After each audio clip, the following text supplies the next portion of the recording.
Earlier this week when I was using DeepSeek, I got a really interesting notification. It said, notice, DeepSeek R1 model has completed a minor version trial upgrade. You are welcome to go to the official website and mini program for testing.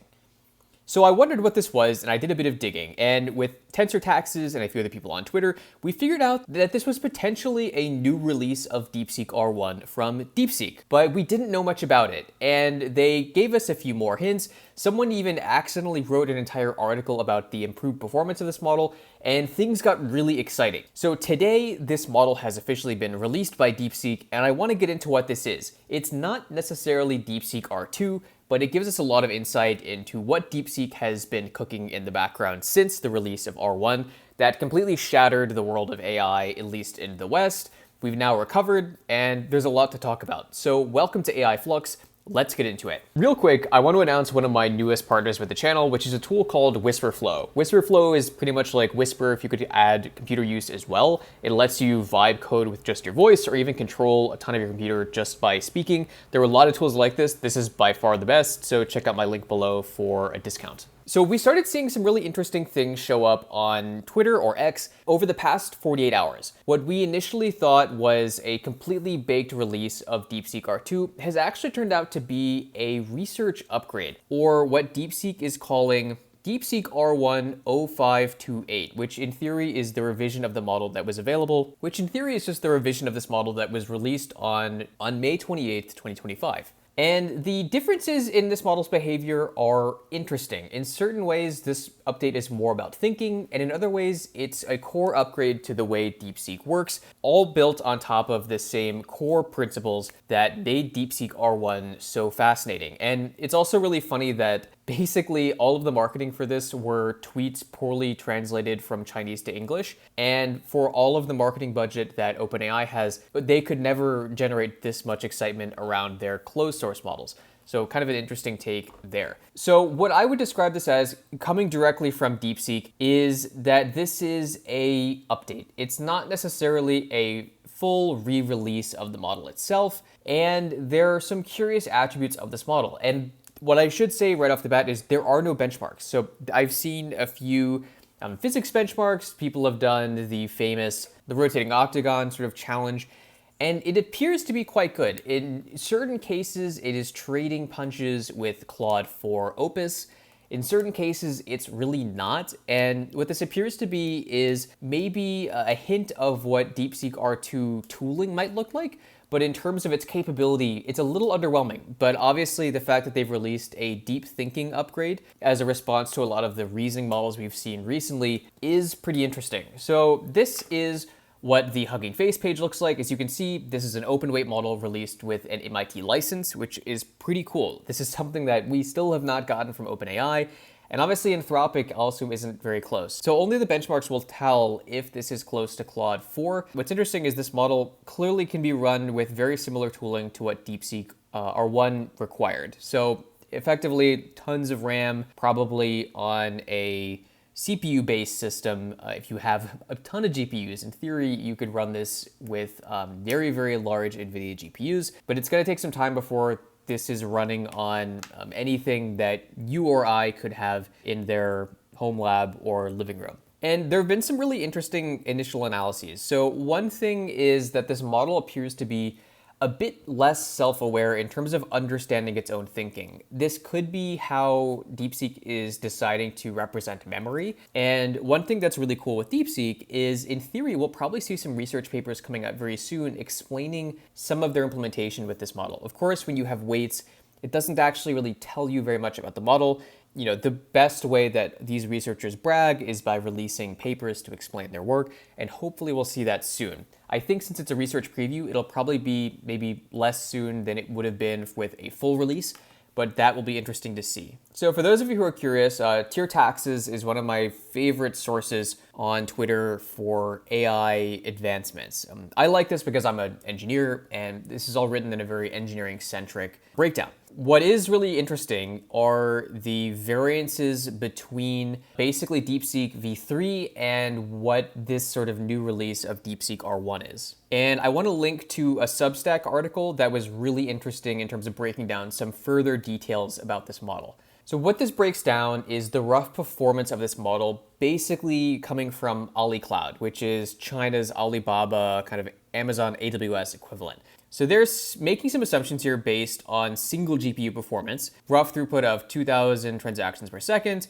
A machine with 8 GPUs could basically linearly scale. If you have a single H20 node with 8 cards, in theory, that could serve around 800 users. And when you use this on the DeepSeek interface, in theory, this is maybe what's going on. They're probably using cheaper GPUs like 48 gig 5090s that have been kind of Frankenstein into that. In terms of understanding how they could actually serve this model, there's some really interesting insights here. And what this implies, and this tracks with some really interesting advancements we've seen from Huawei with their development of their own GPU stack, is that the infrastructure level optimization is incredible. One thing we do know is that Huawei has, although they haven't made GPUs better than even something 2 generations back from NVIDIA, they have nearly matched and in certain cases exceeded NVIDIA's capability when it comes to networking in between these GPUs in data centers, which is really, really cool. And this also means that probably because we've limited the GPUs we're willing to send them, they've had to get really smart with using the compute they actually have.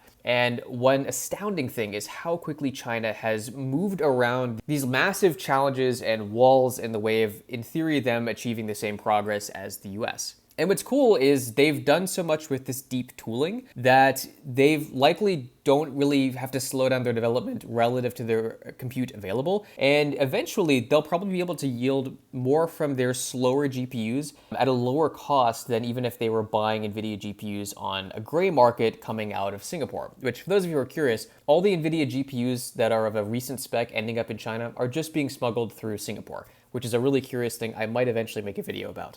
So let's jump into actually using DeepSeek. So this is their latest model. This is the same interface where I saw that really interesting update, which initially for me showed up in Chinese, even though I was using this in English. And I want to show you guys some thinking and non-deep thinking examples here. So first, what I want to say is let's build a basic 3JS fluid simulation. Tell me why you make your engineering choices. So we'll let this think. Another really interesting article that I want to make a video about soon is the notion that you should just never fix typos when you're typing prompts, because in theory, if token estimation is good enough, it should understand what you were trying to type, even though you mistyped, which is a curious thing that I'd be curious what you guys think about in the comments. So one thing that's curious with this model, and it's probably because everyone's trying to use this currently, is that it's not necessarily as fast as Claude Opus or ChatGPT. And some people think that this is because in its current iteration, the way that DeepSeek actually deploys this on their API and through this interface here isn't using beam search and a lot of the tricks that Anthropic and OpenAI use to really maximize the inference profitability of their models. It's still pretty quick. You know, in theory, this all still looks very interesting. The other thing with DeepSeek is, and this is common with DeepSeek V3 if you code with it, is it tries to keep things in a smaller number of files than you would really think. It's pretty interesting. You know, I think there's probably some improvements that could still be made. One big improvement here is where this model explains what it's doing. So you can see we have the physics model, we have the visual side of this, we have certain parameters that it knows basically have to stay the same, and then some suggestions going forward. But what gets really interesting, and I've done a bit of this myself, is when you use DeepSeek in its latest iteration for creative writing. One of the coolest demos of this, honestly, was someone who just asked DeepSeek to create a post in the theme of a 4chan thread. And it was actually uncanny how creative and expressive the model was. I would argue that in many cases, DeepSeek is more expressive than almost any other AI model, and it's crazy that this is one you can, in theory, if you have the right hardware, run at home in many cases. So I'm gonna ask this real quick here. Tell me about the latest Chinese J36 fighter in the theme and sound of a 4chan thread. And we'll see what we get here. The other funny thing is that this model is censored in entirely separate ways from any Western models. So for instance, it's much more willing to be expressive in ways that Anthropic might not like. But if you ask it anything about China, it obviously is going to be a little bit more cautious of what it's actually telling you. So I might have to blur some of this, but the funny thing here is it's not held back by a bunch of high-level censorship. So the funny thing is implying, so I'm going to read a few bits here. And the funny thing here is it just assumed it should title this Chinese J-36 fighter leaked, US reacts. So it's assuming that since I'm probably using this model in English, I'm in the US. And I'm going to read one here. This is one that I actually can read. So it says, that feeling when no J36GF, that feeling when stuck arguing about RCS values on /K instead of touching grass, why must the PLA ball us with teasers? Another great one is, the J36 is just a J20 with extra duct tape, which is cool and funny because it's referring to the fact that the control surfaces are all smooth. There are no hard edges. Implying grass exists in your mom's basement. Anyway, if this is real, expect a Zoo High airshow reveal in 2026 with usual surprise MF energy. Until then, go back to coping with J20 not being stealthy copium. With the end being the best, thread derails into debate whether anime knows art counts as psychological warfare. OP delivers classic /K. The other funny thing is it sort of rightfully assumed that if you're talking about like a leaked fighter jet, you're probably going to be talking about it in /K, which I think is what's used to talk about like defense things. So this model's pretty wild. It's very expressive. I'm going to give us a quick deep thinking demo here. And we'll see what we get here. So I'm going to give it a relevant topic like tariffs. So I'm going to say, I'm trying to import my cup coolers from China for my Amazon shop that is low effort. However, tariffs have been all over the place. So we'll see if this gives us HTS codes or maybe a strategy between China and the US, or maybe just looking up news relative to current tariffs in the current doctrine of what we're doing here. So it does show us what it's thinking. It understands we're running an Amazon shop that imports cup coolers and we want minimal tariff hassles. So it understood our kind of low effort, joke as being low effort with tariffs. Okay, reducing administrative burden while keeping costs low. So it understands why we want to be lazy with our Amazon shop. Okay, cool. So it told us about HTS codes, which is how tariffs are organized. This is something I've been working on a lot in the past, in case you guys are curious. Generic term, precise classification matters. Okay, so it's asking us a few questions here. So the funny thing is, Section 321 de minimis was actually just completely gutted. So this was a goofy rule that made it possible for companies in China to really cheaply import goods to the US. That's actually gone. So that's gone. It's explaining China tariffs list 3 and 4A as a minefield, which is pretty hilarious. It's also suggesting that we import into Vietnam or Mexico to dodge this. So it's roughly recommending things that in the US would be pseudo levels of illegal if you actually did them. Of course, this is theoretical, but this is just its internal kind of thought process. And the funny thing is, even AI supposedly hates reading tariff stuff because it says psi, this is dense, and now it's pretty much trying to figure out where in the tariff documentation that would be. So what's crazy is it did give us a relatively accurate classification here. So basically this is steel drinkware accessories. I know from looking at these too long, this actually is a pretty accurate number, at least the chapter and subchapter. It gives us a pretty good relative guide here. The funny thing is hiring a customs broker is going to cost about 10 times as much as this, especially now, which is kind of funny. The other big miss is that Section 321 de minimis, which is pretty well known on the internet, even over the past month, has been gone. So you can't use that, unfortunately. There are a few China-specific tariffs. This is one thing that I was not really super aware of, but this is kind of cool coming from a Chinese model that in theory would have more context there. The funny thing is it ranked these strategies based on the relative level of effort, which is also pretty funny.